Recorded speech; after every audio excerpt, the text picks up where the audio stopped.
Hey guys, so this video is either going to be the most popular video I post on my channel or the most unpopular video I post on my channel. I'm expecting a lot of thumbs down, but let's talk about power tools for just a moment. Sure, some of you have seen videos on YouTube, maybe even seen recommendations on websites that discuss the use of power tools on cast iron to get mostly to get the inside cooking surface like mirror smooth. And I want to encourage you not to use power tools on your cast iron. Now, there is a common belief that the more glass smooth your cooking surface is, the less or the more non-stick it will be. And after having used cast iron now for many years, my personal experiences have proven to me that that's not necessarily true. Stuff will still stick to a very, very smooth milled piece of cast iron when you cook on it. Even if you're super cautious and use low heat and all that stuff, I mostly find stuff sticks for me now that I've used cast iron a long time when I bake things. And in particular, I like to make a dish where I put fish in my cast iron and sprinkle some vegetables around it, and I bake it at 450 degrees. And the reason why it's sticking is because I'm putting the food in there cold, and then it's heating up really quickly, and so stuff sticks to my cast iron, even on cast iron that I've got that's super smooth. But let's get back to power tools for a moment.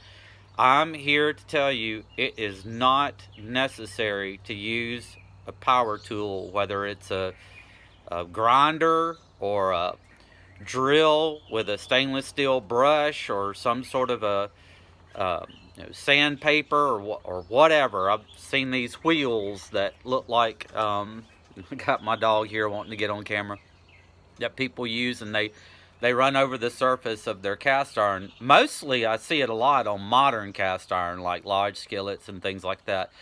And I just want to tell you, please do not do that. Do not do that on your cast iron. Don't do it on new cast iron.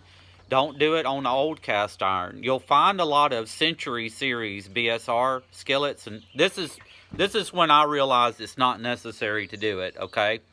I acquired a BSR number 8 skillet, and it's actually in my video where I'm talking about identifying cast iron, and that skillet was rough as a cob. I mean, the cooking surface was extremely rust, and initially I thought, man, everything is going to stick to this skillet.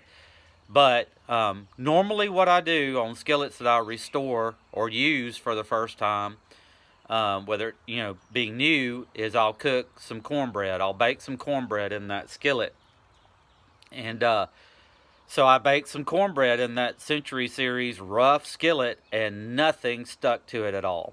When I dumped out the cornbread, nothing stuck to that skillet. And that's when my attitude about polishing or buffing or sanding or grinding cast iron radically changed, because I saw with my own eyes that, even if you've got a rough surface on a skillet, stuff will not stick to it. And so, yeah, do not use power tools, especially if you have a very vintage piece of cast iron, whether it's a family heirloom or you found it in the wild in an antique mall or a estate sale or whatever. If it's got a rough finish, live with that rough finish. Cook on that rough finish, season over that rough finish, and you will, I promise you, you will be fine. Do not use power tools on your cast iron, okay? So those are my thoughts on power tools. Take care, everybody. Bye-bye.